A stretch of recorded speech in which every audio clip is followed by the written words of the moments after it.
نحمدہ و نصلی علی رسولہ الکریم اما بعد فاعوذ باللہ من الشیطان الرجیم بسم اللہ الرحمن الرحیم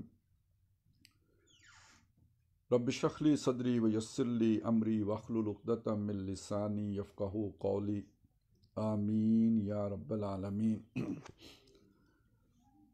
منہج انقلاب نبوی میں ہم مرحلہ تربیت کا مطالعہ کر رہے ہیں، اور تربیت کے حوالے سے ہم نے دیکھا کہ ڈاکٹر صاحب نے سب سے پہلے تو وہ 4 اہداف معین کیے ہیں کہ جو ایک انقلابی کارکن کے اندر جو اوصاف پیدا کرنے ہوں گے، تربیت کے جو اہداف ہیں، یعنی اس جماعت کے اندر اور اس جماعت کے افراد کے اندر یہ 4 جو بنیادیں ہیں یا جو بنیادی وصف ہیں، ان کا پیدا ہونا ضروری ہوگا۔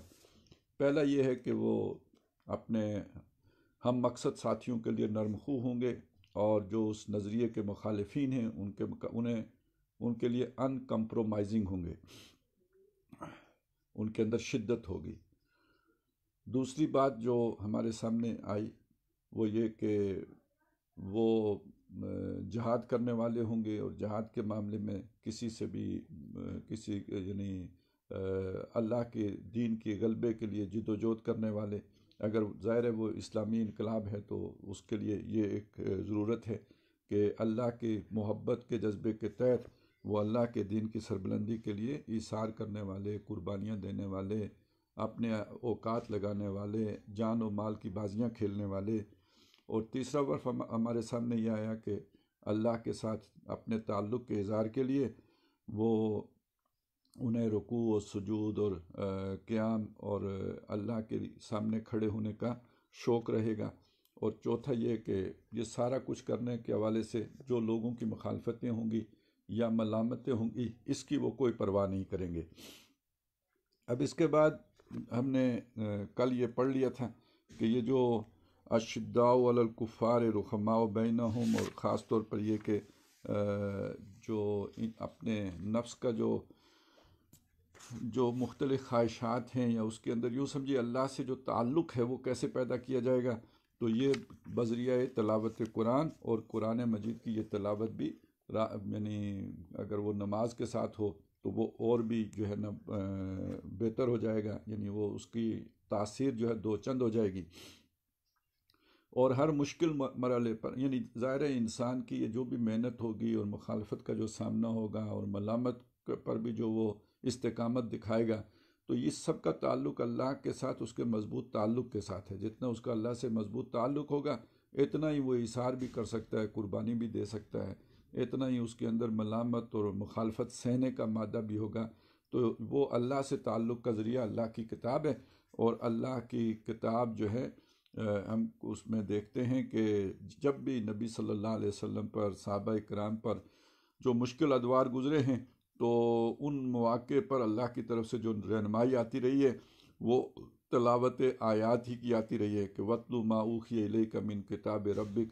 تو یہ سورہ عنکبوت کا حوالہ بھی ہمارے سامنے آیا تھا، اور سورہ کاف کا بھی۔ اب ہم نے یہ دیکھنا ہے کہ یہ جو اپنی نفسانی خواہشات ہیں، اور جو بھی انسان کی جبلی ضرورتیں ہیں، اور جو اس کے اندر آپ کہہ لیں جو بھی اللہ تعالیٰ نے یہ حیوانی خواہشات رکھی ہیں، تو ان کو قابو کیسے کرنا ہے۔ کل ہم یہاں تک تو پہنچے تھے کہ ان کو ختم کرنا دین کا مقصود نہیں ہے، اور خاص طور پہ انقلابی کارکن کے اندر تو یہی زندگی کی علامت ہے، یہ ختم تو نہیں ہونی چاہیے۔ اور انہی کی تو ایک ایسی ٹریننگ اور تربیت چاہیے کہ اپنوں کے آگے یہ بچھ جائیں، اور جو مخالفین ہیں ان کے آگے یہ ساری جبلتیں جو ہے نا پوری جو ہے نا طاقت کے ساتھ کھڑی ہو جائیں۔ اب آپس میں تو نرم ہے، تواضع ہے، انکسار ہے، لیکن یہ کہ دوسروں کے مقابلے میں وہی کبر جو انتہائی بری شے ہے، اس تکبر کی چال چلنا جسے انتہائی ناپسند کیا گیا ہے، تو وہ دشمن کے مقابلے میں وہ تکبر کی چال جو ہے وہ بڑی پسندیدہ ہے، اللہ کو بہت محبوب ہے۔ تو اب اگر آپ نے وہ شے ختم کر دی ہو تو پھر دشمن کے مقابلے میں کدھر سے اسے درآمد کر لیں گے اچانک، اور آپ دوبارہ جنریٹ کر لیں گے۔ تو وہ آپ کے اندر ہو لیکن کنٹرولڈ ہو، وہ آپ کے اندر ہو لیکن آپ کے قابو میں ہو۔ تو اب یہ قابلیت کیسے پیدا ہوگی؟ تو اس کے لیے جو ہے اپنا جو عنوان باندھا ہے، یہ صفحہ نمبر 80 سے ہم آگے پڑھ رہے ہیں، اور آپ کے ذہن میں رہے یہ 1998 کا ایڈیشن ہے میرے پاس. تو وہ ہے مخالفت و مجاہدہ نفس، یعنی اس کی مخالفت اور اس کے ساتھ جہاد کیسے کرنا ہے. یہ بذریعہ عبادات ہوگا، بالخصوص قیام اللیل و تہجد. کہتے دوسرا معاملہ کیا ہے؟ نفس کی مخالفت، اس سے کشاکش. یہ نفس جسے ہم ایڈ یا لیبیڈو بھی کہہ سکتے ہیں، اس کے لیے قرآن کی اصطلاح نفس امارہ ہے. یہی تو راستہ کی رکاوٹ بنتا ہے. اب دیکھیں، وہ آرام کرنا چاہ رہا ہے، ادھر وقت جو ہے وہ ہوا چاہتا ہے جو کسی کام کے لیے، تو نفس پر اگر قابو یافتہ نہیں ہے تو اپنا آرام تج کر کے کیسے نکلیں گے. ادھر گھر ہے، گھر کی محبتیں ہیں، دوسری طرف جو ہے وہ فرض کا مطالبہ ہے. تو ایک آدمی جو اپنے اوپر کنٹرول نہ رکھتا ہو اور اپنے خواہشات کو قابو میں کر کے رکھنے کا ہنر اس کے پاس نہ ہو، یا اتنی قوت ارادی نہ ہو، تو وہ یہ سارے کام کیسے سر انجام دے گا. تو اصل رکاوٹ تو یہی ہے، دنیا کی محبت ہے، مال کی محبت ہے، شہوت کے تقاضے ہیں. اسی نوع کی خواہشات نفس آدمی کا راستہ روکتی ہیں. وہ جو جگر نے کہا، تپتی راہیں مجھ کو پکاریں، دامن پکڑے چھاؤں گھنیری.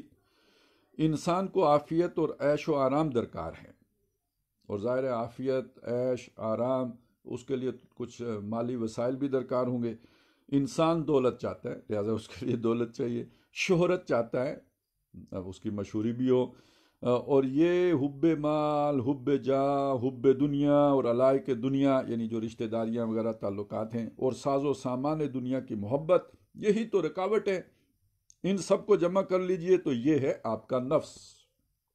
لب لباب یہ ہوا.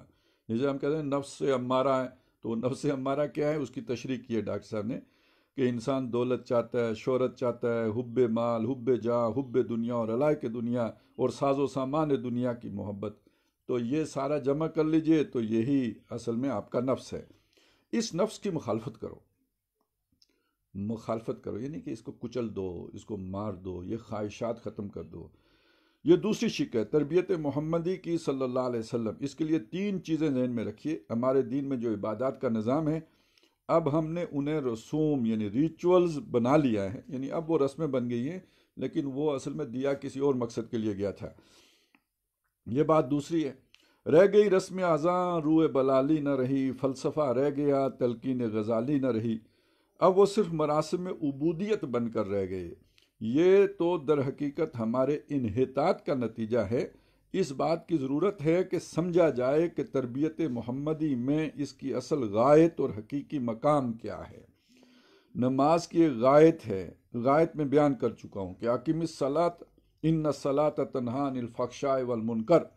سورہ طٰہٰ میں اللہ تعالیٰ نے فرمایا اقیم الصلاۃ لذکری، نماز قائم کرو میری یاد کے لیے. انسان اپنی دنیاوی مصروفیات میں دن میں 5 مرتبہ نکلے تاکہ وقفے سے اسے یاد دہانی حاصل ہو کہ وہ کسی کا بندہ اور غلام ہے، وہ مختار کل نہیں ہے. اسے اپنے روزمرہ کے معمولات بھی اسی اللہ کے احکام کے مطابق انجام دینے ہیں، جس کے ذکر یعنی یاد دہانی کے لیے وہ دن میں 5 مرتبہ نماز ادا کرتا ہے.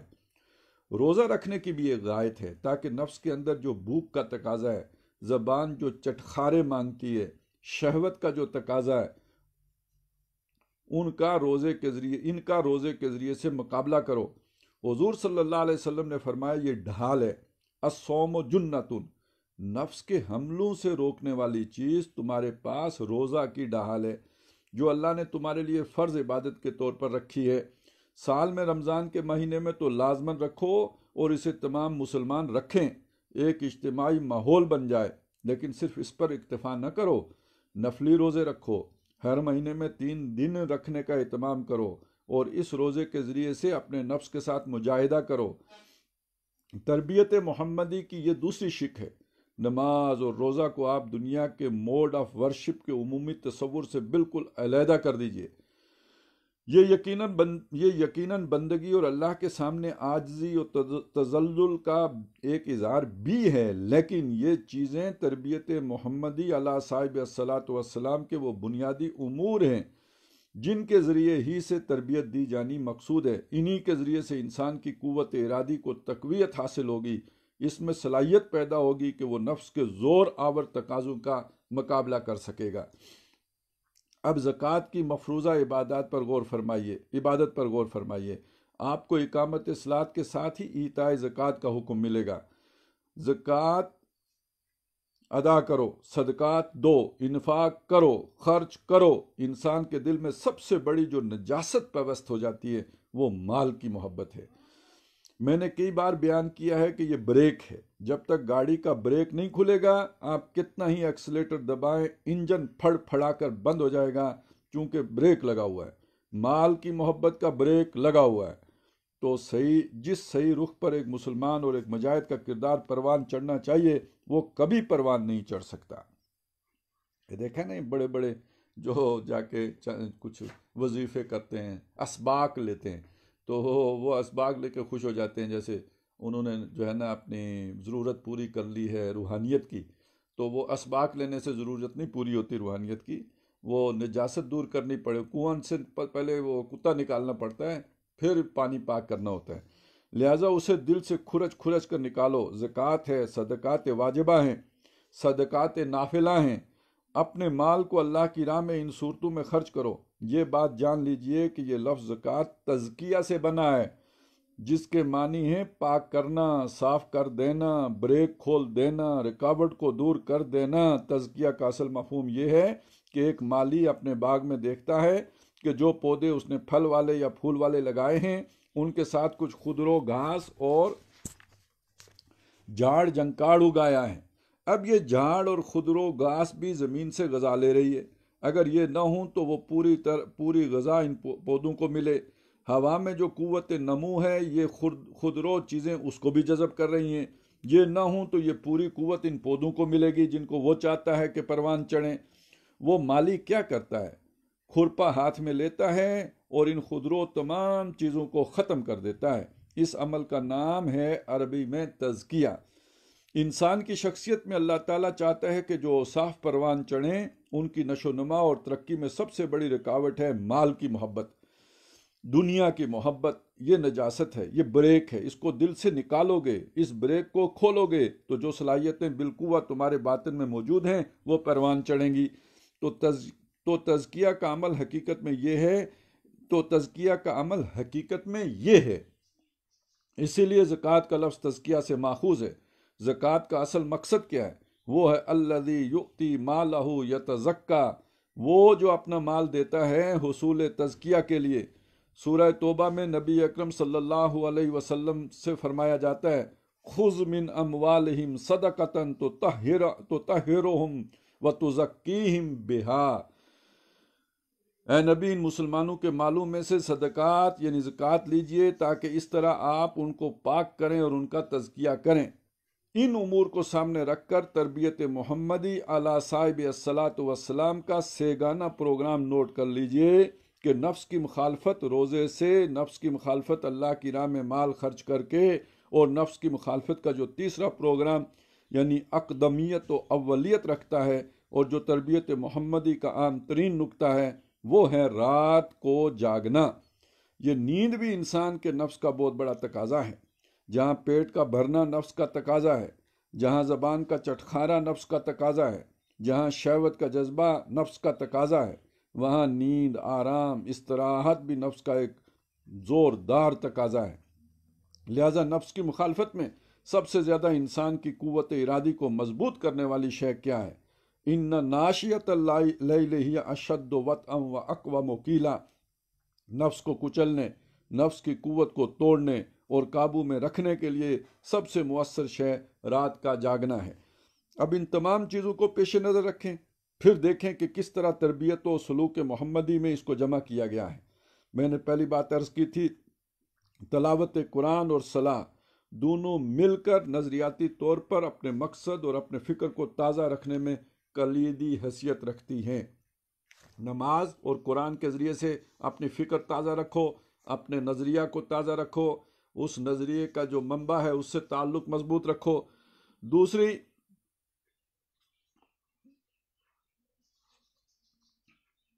3 چیزیں میں نے عرض کی ہیں، وہ ہیں نفس کی مخالفت اور قوت ارادی کو تقویت دینے کے لیے روزے کے ذریعے سے نفس کے تقاضوں سے مقابلہ کرنے کی عادت پیدا کرو، مال خرچ کر کے دل کی محبوب ترین چیز دل سے نکال کر نفس کی مخالفت کے لیے قوت پیدا کرو، اور رات کو جاگنا نفس پر قابو پانے اور اس کی مخالفت کے لیے بہت مؤثر اور مفید ہے۔ ان ناشیت اللیل ہی اشد وطئا و اقوم قیلا۔ اب دیکھیے یہ سب چیزیں جمع کر دی گئیں ان الفاظ میں جو سب سے پہلے نبی اکرم صلی اللہ علیہ وسلم سے فرمائے گئے، یا ایھا المزمل قم اللیل الا قلیلا نصفہ او انقص منہ قلیلا او زد علیہ ورتل القرآن ترتیلا انا سنلقی علیک قولا ثقیلا۔ اے کپڑے میں لپٹنے والے، کھڑے رہو رات کو مگر تھوڑا، آدھی یہ رات یا اس میں سے کم کر کے تھوڑا سا یا زیادہ ہو اس پر، اور اس میں قرآن پڑھا کر ٹھہر ٹھہر کر، جیسا کہ ٹھہر ٹھہر کر پڑھنا ہوتا ہے۔ ہم تم پر جلد ایک بھاری بات ڈالنے والے ہیں، بڑی بھاری ذمہ داری آنے والی ہے۔ وہ بھاری ذمہ داری کیا تھی؟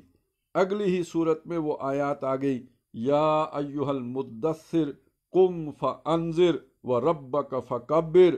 وہ ذمہ داری تھی انذار اور تکبیر رب کی ذمہ داری۔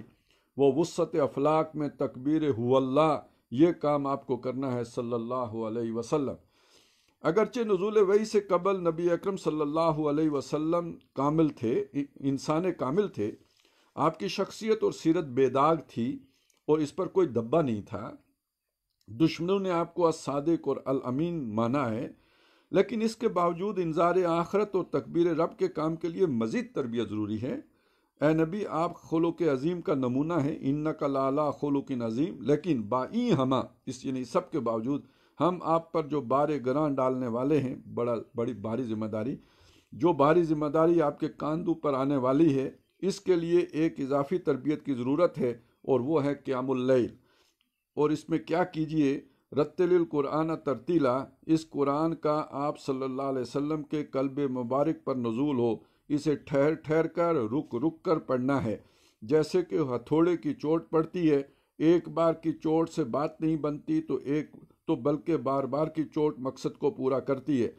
کذالک لنثبت بہ فؤادک ورتلناہ ترتیلا، اسی طرح اتارا تاکہ ہم اس کے ذریعے سے آپ کے دل کو ثبات عطا فرمائیں، لہٰذا پڑھ سنایا ہم نے اس کو ٹھہر ٹھہر کر، تاکہ یہ قرآن آپ کے قلب میں جاگزیں ہو جائے۔ میں پھر عرض کروں گا کہ یہ حکم اور یہ کام صرف حضور کے لیے نہیں تھا، حضور کے ساتھ آپ کی جو جماعت تیار ہو رہی تھی اس کے لیے بھی تھا۔ چنانچہ اسی سورہ مزمل کے دوسرے رکوع میں فرما دیا جو بعد میں نازل ہوا ہے، ان ربک یعلم انک تقوم ادنی من ثلثی اللیل ونصفہ وثلثہ وطائفۃ من الذین معک۔ اے نبی، ہمیں خوب معلوم ہے کہ آپ بھی اور آپ کے ساتھیوں کی ایک جماعت بھی اسی طریقے سے 2/3 رات اور آدھی رات اور 1/3 رات کے قریب اٹھتے ہیں اور کھڑے رہتے ہیں۔ مراد ہے وہ ترتیل قرآن کا کام سر انجام دے رہے ہیں، جس کا حکم ابتدا میں صرف آپ کے لیے آیا تھا۔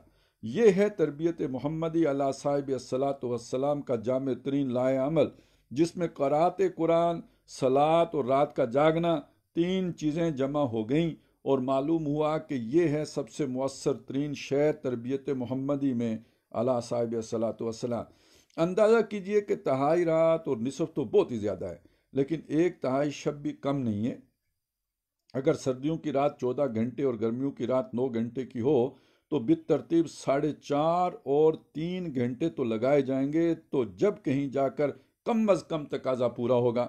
یہ تھا تربیت محمدی کا قیام اللیل کا مکی دور کا کم از کم نصاب۔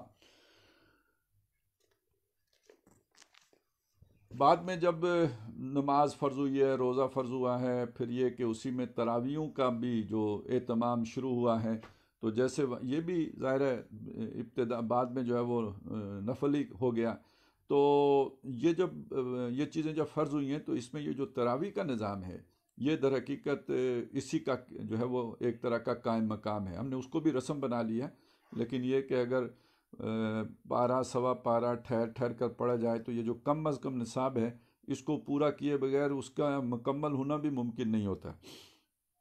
تو گویا سال میں ایک دفعہ تو سب کو اس سے گزارنے کا ایک اجتماعی ماحول بنا دیا گیا ہے. مکی دور کے اواخر میں سورہ بنی اسرائیل میں اس کا جو مستقل نصاب بیان ہوا ہے وہ ہے وَمِنَ اللَّيْلِ فَتَہَجَّدْ بِهِ نَافِلَةً لَكَ. دن کے اوقات میں تو اے نبی آپ صلی اللہ علیہ وسلم نماز پڑھتے ہی ہیں. ہر رکعت میں سورہ فاتحہ ہے اور بعض رکعتوں میں قرآن کا دوسرا حصہ بھی پڑھا جاتا ہے، اور نماز فجر تو گویا ہے ہی قرآن الفجر، لیکن آپ کے لیے یہ کافی نہیں ہے، لہٰذا رات کا ایک حصہ تو اس قرآن کو ساتھ لے کر جاگیے، یہ آپ کے لیے زائد ہے. یہاں فتحجد بھی خاص طور پر قابل توجہ بات تہجد بھی خاص طور پر قابل توجہ بات قرآن کے ساتھ جاگنا ہے، یعنی وہ جو بہی کی ضمیر آئی ہے.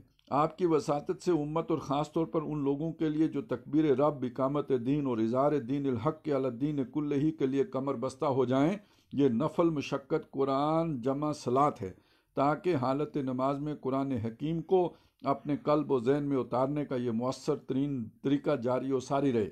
رات کی تنہائیوں میں طویل قیام میں ترتیل کے ساتھ قرآن کی قرأت دل کو کے آئینہ کو جس طرح سیکل کرتی ہے، اور اس سے قوت ارادی کو نمو حاصل ہوتی ہے، اور اس سے روح کو جو کیف و سرور حاصل ہوتا ہے، اور اس سے لذت آشنا وہی لوگ ہو سکتے ہیں جن کو یہ توفیق و سعادت ملتی ہے. اب یعنی عبادات کے ذریعے سے جو ہے وہ مخالفت نفس کا ذکر آ گیا، اور پہلے مخالفانہ جو کچھ ہو رہا تھا، یا بلکہ یوں کہہ لیجئے کہ اللہ سے ایک مضبوط تعلق رکھنے کے لیے یا اپنے انقلابی نظریے کو مستحضر رکھنے کے لیے وہ ہے تلاوت قرآن، اور وہ بھی نماز میں تھی. اور پھر یہ کہ مخالفت نفس کے لیے بھی جو چیز ہمارے سامنے آئی وہ ہے در حقیقت یہ جو ہمیں نظام عبودیت دیا گیا ہے اور عبادات کا دیا گیا ہے، اور اس میں اضافہ کر کے تہجد شامل کر کے، تو یہ در حقیقت پورا پروگرام بنتا ہے مخالفت نفس کا. اب مسئلہ آیا خارجی، یعنی جو باہر سے مخالفتیں ہوتی ہیں، وہ جو ملامت کی بات بھی آئی تھی، اور اس میں ظاہر اذیتوں کا معاملہ بھی ہو سکتا ہے، گھر بار سے نکالے جانے کا بھی ہو سکتا ہے، آزادی سلب ہونے کا بھی ہو سکتا ہے، اور یہ کہ کچھ اور قسم کی جیسے شعب بنی ہاشم میں کچھ وقت نبی اکرم صلی اللہ علیہ وسلم کو گزارنا پڑا. تو اس طرح کی مختلف تکلیفیں اور کیفیات ہر انقلابی پہ آ سکتی ہیں. تو اس کے لیے اسے کیا کرنا ہے، اس کے کیا تربیتی پروگرام کے اندر اس کی تیاری ہے. تو اب اگلی ہیڈنگ یہی ہے صفحہ 85 پہ مخالفت و ایذا پر صبر و استقامت. نبی اکرم صلی اللہ علیہ وسلم کی تربیت کا ایک اہم پہلو یہ ہے کہ یہ تربیت میدان کے لیے تربیت تھی، محض گوشے میں بٹھانے کی تربیت نہیں تھی، اس لیے کہ فوراً کشاکش یا عرف عام میں کشمکش شروع ہو جاتی تھی. جہاں کا لا الہ الا اللہ فوراً مار پڑنی شروع ہو جاتی تھی. اب یہ جو مار پڑ رہی ہے تو عملی تربیت کا مؤثر ترین ذریعہ یہ ہے، اگر اس کو جھیلو گے تو تمہاری قوت ارادی مضبوط سے مضبوط تر ہوتی چلی جائے گی. یہ جو حزب اللہ بنتی ہے نا، یہ خانقاہوں میں نہیں بنتی، یہ مدارس میں نہیں بنتی، یہ اکیڈمیوں میں نہیں بنتی. وہ اکیڈمیاں خواب علمی نظری اکیڈمیاں ہوں یا وہ مارچ پاسٹ والی اکیڈمیاں ہوں، یہ اکیڈمیوں میں حزب اللہ نہیں بنتی. حزب اللہ بنتی ہے میدان جنگ میں بنتی ہے، یہ میدان کارزار میں بنتی ہے. تو نبی اکرم صلی اللہ علیہ وسلم نے تو ماحول ہی ایسا بنایا ہوا تھا، آپ نے تو بات ہی ایسی کی ہوئی تھی کہ جو آپ کے ساتھ آئے گا گویا وہ میدان کارزار میں ہی آئے گا. مخالفت تو اسی دن، بلکہ مار پڑنا بھی اسی دن شروع ہو جائے گی. تمہارے اندر صبر و استقامت کے اوصاف عالیہ ترقی پاتے چلے جائیں گے اگر یہ کشمکش نہ ہو، اگر وہ انقلابی تحریک جو ہے اپنے آپ کو اس جگہ پہ پلیس نہیں کرتی کہ معاشرے کے ساتھ اس کی فرکشن ہے اور کلیش ہے اور تصادم کی کیفیت ہے، تو اس کا مطلب یہ ہے تو وہ اس کی تو اس والی تربیت کا آغاز ہی نہیں ہوگا. اب یہ جو ایک تصادم وہ ہے جو باقاعدہ انیشیٹو لے کے اقدام کر کے، یعنی جسے ایکٹیو ریزسٹنس کہا گیا ہے، یعنی دو طرفہ جو ہے صدمہ پہنچانے والی بات، وہ تو تصادم تو اس کے لیے استعمال ہوگا. لیکن ایک تصادم یہ ہے کہ یک طرفہ تو کام شروع ہو جائے نا، اس کے نتیجے میں کچھ کی نوکری جائے، کچھ کو اور کوئی کاروبار کو زک پہنچے، کوئی اور نقصان ہو، کسی کا جو ہے کوئی مقدمے بنے، چلیں جھوٹے ہی بنے. تو اگر کسی کو تکلیف پہنچ رہی ہو آپ کے عمل سے تو کچھ نہ کچھ تو ہو. اور یہ والی تربیت تو در حقیقت وہاں ہوگی، اس کے بغیر ہوگی نہیں۔ اگر یہ کشمکش نہ ہو تو اس کی مثال ایسی ہے کہ آپ تیرنے کی تربیت خشکی پر دیں اور یہ بتائیں کہ تیرنے کے لیے کیا کرنا ہوتا ہے۔ اب یہ سارا فلسفہ ذہن میں ہوگا نا، تو جو ڈاکٹر صاحب نے اپنی فوت ہونے سے 4 دن پہلے مشورہ دیا تھا کہ اب سر پھٹنے چاہیے، تو اس کی سمجھ آئے گی۔ وہ جو فیصل آباد میں ذمہ داران کا تربیتی کورس ہو رہا تھا، اور وہاں انہوں نے پبلکلی گویا، اس لیے کہ ذمہ داران میں سب کے سامنے وہ بات کہہ دی، شورا میں تو علیحدہ کہی تھی، لیکن یہ کہ وہاں پہ سب کے سامنے کہہ دی کہ اب یعنی میں دیکھ رہا ہوں کہ ہمارے رینکس اینڈ فائلز بن چکے ہیں، اور ایک یعنی وہ رنگ جم گیا ہے جماعت والا، تو اب وہ مرحلہ شروع ہونا چاہیے کہ جس میں سر پھٹتے ہیں، وہ کرنا ہوتا ہے۔ سال بھر کی ٹریننگ سے بھی کوئی شخص تیراک نہیں بنے گا، اسی کو پانی میں اتاریے اور اسے بتائیے کہ تیرنے کے لیے اسے ہاتھ پاؤں اور پورے جسم کو کس طرح استعمال کرنا ہے، تو وہ چند دنوں میں، بلکہ اگر کوئی ذہین ہوا تو 1 دن میں تیراک بن جائے گا۔ تو محمد صلی اللہ علیہ وسلم کی تربیت خانقاہی نہیں ہے، گوشے میں بٹھا کر دی جانے والی تربیت نہیں ہے۔ ایک بات اور سن لیجئے، محمد الرسول اللہ صلی اللہ علیہ وسلم نے یہ نہیں کیا کہ لوگوں کو نکال کر کہیں اور لے جائیں۔ کہتے نا جی وہ علیحدہ گھر بنانا چاہیے، علیحدہ گاؤں تعمیر کرنا چاہیے۔ وہ آج کل بھی بہت جو ہے نا، وہ دجال کے مخالفین بھی ایسے ہیں کہ جی کہیں جا کے اپنی بستی آباد کریں، یہ فرار ہے اصل میں۔ تو نبی صلی اللہ علیہ وسلم نکال کر کہیں اور نہیں لے گئے اور وہاں تربیت دیں، بلکہ یہ کیا ہے کہ جو شخص جہاں ہے وہاں تربیت پائے، اور وہ شخص وہیں کھڑے ہو کر کہے گا میں ایک اللہ کو مانتا ہوں، میں جناب محمد صلی اللہ علیہ وسلم کو رسول اللہ تسلیم کر چکا ہوں، اور آپ کے نقش قدم اور آپ کی سنت پر چلنے کا فیصلہ کر چکا ہوں، میں آخرت کے محاسبے کا یقین رکھتا ہوں۔ کشمکش شروع ہو جائے گی، بس وہاں تو اتنا کہنے سے کام شروع ہو جائے گا۔ اپنے گھر میں کشمکش ہوگی، اہل و عیال سے کشمکش ہوگی، رشتہ داروں سے کشمکش ہوگی، یعنی اس کے لیے کوئی ایف آئی آر کٹوانے کی ضرورت نہیں ہے، یہ تو آپ کے اپنے ہی خاندان والے یہ آپ کا جو ہے نا ناک میں دم کرنے کے لیے کافی ہو رہیں گے۔ آپ ذرا کسی رسم کو چھوڑ کر دیکھیے، آپ کی برادری آپ کا حقہ پانی بند کر دے گی۔ ذرا آپ زمانے کے جو چلن ہیں، جو رواج ہیں، ان کو چھوڑ دیجئے، آپ کو یہ نظر آ جائے گا کہ آپ کے بچوں کے لیے رشتے نہیں ملیں گے، آپ کی بچیوں کے لیے کہیں سے پیغام نہیں آئیں گے۔ یہ ہے اصل میں تربیت۔ ماریں کھا کر صحابہ کرام نے تربیت حاصل کی تھی۔ اس دور سعید اور ہمارے دور میں جو فرق ہے وہ پیش نظر رہنا ضروری ہے۔ وہاں شریعت نہیں تھی، کلمہ طیبہ پڑھنے پر ہی مار پڑتی تھی، جس نے کہا اشہد ان لا الہ الا اللہ و اشہد ان محمد رسول اللہ، ماریں پڑھنا شروع ہو جاتی تھی۔ یہاں تو کلمہ طیبہ کی 1000 دانے کی تسبیح لے کر بیٹھ جائیں اور اس پر کلمہ طیبہ کا ورد کرتے رہیں، کوئی مخالفت نہیں ہوگی، اس پر کوئی مار نہیں پڑے گی، بلکہ آپ کے احترام اور توقیر میں اضافہ ہوگا۔ بڑا اللہ والا ہے کہ یہ شخص بڑا اللہ والا ہے۔ آپ راتوں کو جاگیے، قرآن کی تلاوت کو معمول میں شامل کیجئے، نفلی روزوں کا اہتمام کیجئے، کوئی مار آپ پر نہیں پڑے گی، بلکہ اگر لوگوں کے علم میں بھی یہ بات آ جائے تو آپ کو تقوی اور تدین کی دھوم ہوگی۔ کشمکش جو شروع ہوگی تو وہ اس سے ہوگی کہ میرے نزدیک عذرو شریعت یہ کام غلط ہے، میں یہ نہیں کروں گا۔ بس آپ نے جو ہی یہ کیا وہیں کشمکش شروع ہو گئی۔ آج جو کشمکش ہے وہ شریعت پر عمل کرنے کی کشمکش ہے۔ اس مکی دور میں شریعت نہیں تھی، صرف کلمہ شہادت پر مار پڑتی تھی۔ یہ جو خطبہ نکاح ایک اصلاحی تحریک جو ڈاکٹر صاحب نے شروع کی تھی، تو اب وہ بعد میں تو خیر یہ بھی بحثیں ہوئیں کہ سنت کیا ہے اور کیا نہیں ہے، یعنی اس میں کافی ریلیکسیشن آ گئی ہوئی ہے۔ اب تو بڑے بڑے لوگ اپنی کاروں میں دلہا کو جو ہے لے کے بارات کے ساتھ جاتے ہیں، تنظیم اسلامی کے اہم ترین عہدوں پر، اور اہم جو بہت ہی چوٹی کے جو سطح ہیں وہاں پہ براجمان ہیں، لیکن یہ کہ باراتوں میں بھی شریک ہوتے ہیں۔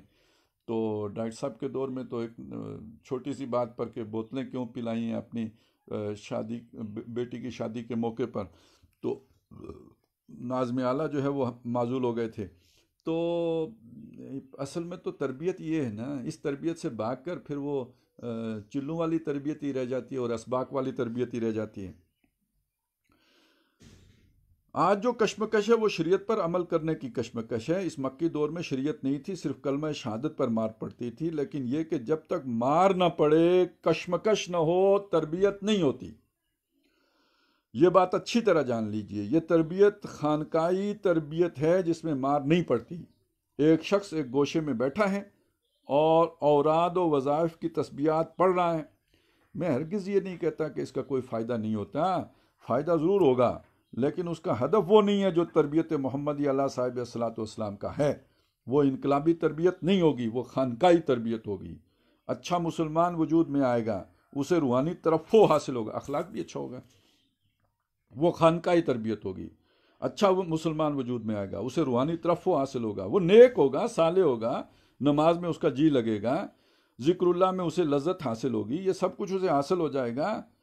اور کہیں نوکری کرے گا تو جو بھی وہ اس فرم نے رشوت دینی ہوگی تو اس محکمے کا انچارج بھی اس کو بنایا جا سکے گا، لیکن وہ مرد میدان کبھی نہیں بنے گا، باطل سے وہ پنجہ آزمائی کبھی نہیں کر سکے گا، باطل اور طاغوت کو وہ کبھی نہیں للکار سکے گا۔ جبکہ یہاں درکار ہیں وہ لوگ جو میدان میں آئیں، باطل کی آنکھوں میں آنکھیں ڈال کر اسے چیلنج کریں۔ اس کے لیے ضرورت ہے کہ اس تربیت کی جس میں مار پڑی ہوں، جس میں گھر والوں اور ماحول سے شدید کشمکش سے سابقہ پیش آیا ہو۔ میں اکبر الہٰبادی کا شعر پھر دہرا رہا ہوں کہ تو خاک میں مل اور آگ میں جل، جب خشت بنے تب کام چلے، ان خام دلوں کے عنصر پر بنیاد نہ رکھ، تعمیر نہ کر۔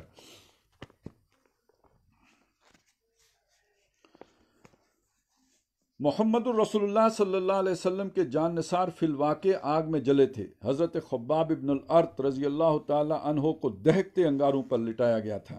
اب جو شخصیت اس طرح پک گئی، پختہ ہو گئی، جس نے صبر و مصابرت کا یہ مورچہ سر کر لیا، وہ کیا کبھی میدان میں پیٹھ دکھایا دے گی اور مار کھا جائے گی؟ یہ ہے انقلابی تربیت، جس پر جب آپ عمل شروع کرتے ہیں اور آپ کہتے ہیں کہ یہ ہے میرا راستہ جس پر میں چلوں گا، چاہے والدین کو ناپسند ہو، چاہے اہل و عیال کو ناپسند ہو۔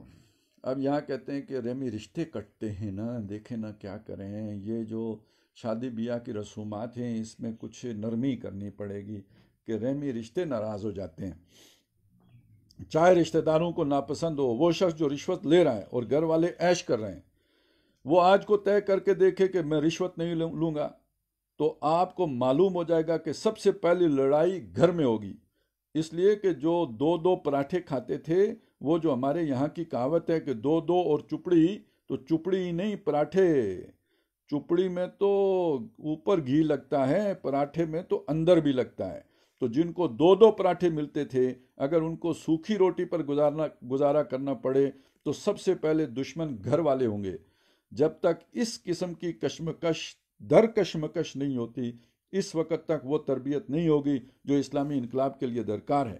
آپ کسی شخص کو باہر بھیج دیجئے یا ساتھ لے جائیے، اب وہ اپنے ماحول سے نکل گیا، وہ دوسرے شہروں میں یا دوسرے ملکوں میں چلا گیا، 40 دن کا چلہ اس نے پورا کر لیا، لیکن ہوتا کیا ہے، وہ وہاں جاتا ہے جہاں اسے کوئی نہیں جانتا، کسی کو معلوم نہیں کہ یہ شخص رشوت لیتا ہے کہ نہیں لیتا، کوئی شخص نہیں جانتا کہ یہ اگر صنعت کار یا تاجر ہے تو سودی کاروبار کرتا ہے کہ نہیں کرتا۔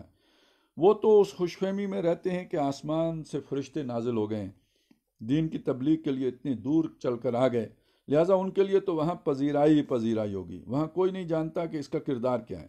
لیکن جہاں آپ رہتے ہیں وہاں دین کی دعوت دے کر دیکھیے، اب لوگ آئینہ لے کر سامنے کھڑے ہو جائیں گے اور کہیں گے میاں ہم سے یہ کہتے ہو کہ تمہارے دامن پر یہ داغ دبے ہیں، تم ہمارے سامنے دین پر واز کہتے ہو، درآں حال کہ تم رشوت لیتے ہو، تم اپنے کاروبار، اپنی فیکٹری، اپنے امپورٹ ایکسپورٹ کے لیے بینک سے سود پر سرمایہ لیتے ہو، سود ادا کرتے ہو۔ یہ تربیت ہے اصل تربیت جو اپنے مقام اور اپنے ماحول میں ہوتی ہے، جو محمد الرسول اللہ صلی اللہ علیہ وسلم نے صحابہ کرام رضوان اللہ تعالی علیہم اجمعین کی فرمائی ہے۔ یہ ہیں تربیت محمدی کے 3 ضروری اصول۔ پہلا یہ کہ اپنے اس انقلابی نظریے کے ساتھ اپنا شعوری، ذہنی اور قلبی رشتہ مضبوط سے مضبوط تر رہے، اس میں تعطل و جمود پیدا نہ ہو جائے۔ یہ ہے تلاوت قرآن اور اقامت صلاح۔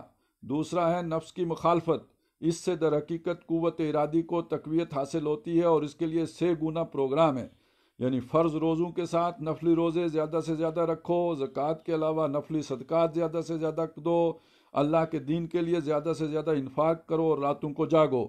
ان ناشیۃ اللیل ہی اشد وطئا واقوم قیلا، اور جیسا کہ میں نے عرض کیا، رات کے جاگنے کے پروگرام کو سورہ مزمل کی ابتدائی 4 آیات میں جمع کر دیا گیا، اور پھر اس صلاۃ و تلاوت کے پروگرام کا خلاصہ سورہ بنی اسرائیل میں این الفاظ آ گیا کہ اقیم الصلاۃ لدلوک الشمس الی غسق اللیل و قرآن الفجر ان قرآن الفجر کان مشہودا ومن اللیل فتہجد بہ نافلۃ لک عسی ان یبعثک ربک مقاما محمودا۔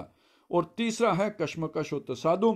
یہ تصادم اس دور میں شریعت پر عمل کرنے سے شروع ہوتا ہے، یعنی پورے کا پورا شریعت پر عمل کرے، جبکہ اس دور میں ہوا یہ تھا کہ محض کلمہ توحید و رسالت ادا کرنے پر، چونکہ ابھی شریعت تھی نہیں، ابھی شراب، قمار اور سود کی حرمت تھی نہیں، ابھی ستر و حجاب کے احکام آئے نہیں تھے، گویا ابھی شریعت کے تفصیلی احکام تھے ہی نہیں۔ لیکن جس دور میں ہم سانس لے رہے ہیں، اس میں کلمہ طیبہ پڑھنے سے تصادم شروع نہیں ہوتا، مار نہیں پڑتی، اور تصادم ہوگا اور مار پڑے گی بشرطے کہ شریعت پر عمل کیا جائے گا، اور اپنے گھر و اپنے قریب ترین ماحول پر رہ کر عمل کیا جائے گا، تاکہ لوگوں کو یہ نظر آئے کہ یہ شخص شریعت پر عمل کر رہا ہے، لوگوں کو معلوم ہو کہ اس کی سیرت و کردار کے اندر کوئی بڑے خلا نہیں ہے، اور جو کچھ کہہ رہا ہے اس پر عمل بھی کر رہا ہے۔ اپنی برادری میں رہ کے پردہ کیا جائے تو پھر پتہ چلے گا نا پردہ کیا ہوتا ہے، شہروں میں جا کے کرنے سے کیا فرق پڑے گا۔ یہ ہیں تربیت نبوی علیہ صاحب صلاۃ والسلام کے عناصر ثلاثہ۔ اب انشاءاللہ آئندہ جمعہ میں اس موضوع کا جو اہم ترین حصہ ہے، یعنی تصادم اور تصادم کے مراحل سیرت محمدی علیہ صاحب صلاۃ والسلام میں کس ترتیب سے نظر آتے ہیں، اس پر میری گفتگو ہوگی انشاءاللہ العزیز۔ بارک اللہ لی ولکم فی القرآن العظیم ونفعنی وایاکم بالآیات والذکر الحکیم۔ تو یہ ہم نے تربیت والے حصے کی الحمدللہ تکمیل کر لی ہے۔ اب گویا ہم نے 3 حصے مکمل کر لیے ہیں، نظریہ اور اس کی اشاعت اور تنظیم سازی اور اس کے ساتھ جو ہے تربیت، یہ 3 حصے ہمارے سامنے آ گئے، اور اس سے اگلا حصہ ہے تصادم کا مرحلہ اول، یعنی صبر محض اور عدم تشدد۔ یہ تصادم کا اگلا یہ چوتھا ہمارا وہ ہوگا جو ہم پڑھیں گے۔ اب جو کچھ ہم نے پڑھ لیا ہے اس کی روشنی میں ہم انشاءاللہ کل کچھ تنظیمی لٹریچر دیکھیں گے، جس میں سب سے پہلے پھر قرارداد تاسیس دیکھیں گے کہ آیا یہ جو کچھ ہم نے منہج میں پڑھا ہے تو قرارداد تاسیس اس کی عکاسی کرتی نظر آتی ہے، اور پھر دیکھیں گے کہ اس ایشو کو، یہ جو ایک تضاد بنتا ہے اور واقعی بنتا ہے اور حقیقی تضاد ہے، اس کو تنظیم کی پہلی قیادت نے کس طرح ریزالو کیا تھا اور اس کا کیا حل نکالا تھا، اور جب دوسری آج کی قیادت جب یہ کہتی ہے کہ میں نے تو تنظیم جو ہے وہ قرارداد تاسیس پر لے کر چلنے کی توثیق حاصل کر لی تھی، تو قطع نظر اس کے کہ توثیق حاصل کر لی تھی یا نہیں کر لی تھی، کم از کم انہوں نے دعویٰ تو یہ کر لیا کہ وہ اپنے 20 سالہ دور میں یا 18 سالہ دور میں تنظیم اسلامی کو قرارداد تاسیس کے رخ پر لے کر چلتے رہے۔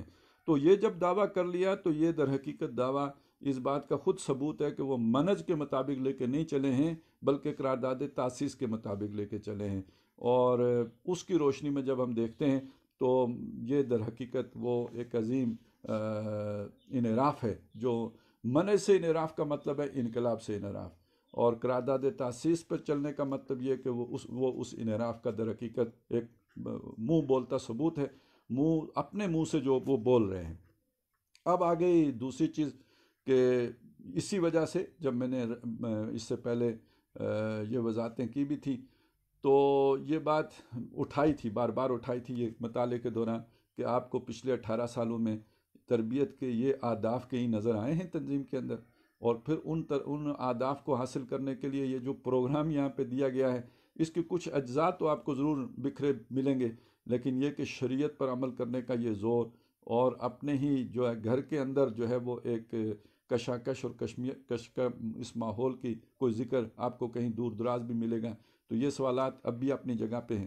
اچھا، تیسری جو بات ہم نے دیکھنی ہے وہ یہ دیکھنی ہے کہ جو پہلی قیادت میں جو نظام العمل بنا، جو دستور بنا، اس نظام العمل میں، اس دستور میں اس تربیتی پروگرام کو کیسے جو ہے وہ جگہ دی گئی، کیسے شامل کیا گیا، ان افراد کی تیاری کے لیے کیا جو لائے عمل ہے جو اس دستور میں یا نظام العمل میں ہمیں نظر آئے گا، تو یہ انشاءاللہ تعالی ہم اس کو وہاں پہ کل اس کو اس کے ساتھ جوڑ کر دیکھ کر لے کے چلیں گے۔ تو آج میں دیکھ لیتا ہوں اگر کچھ سوالات آئے ہوئے ہوں تو وہ لے لیتے ہیں۔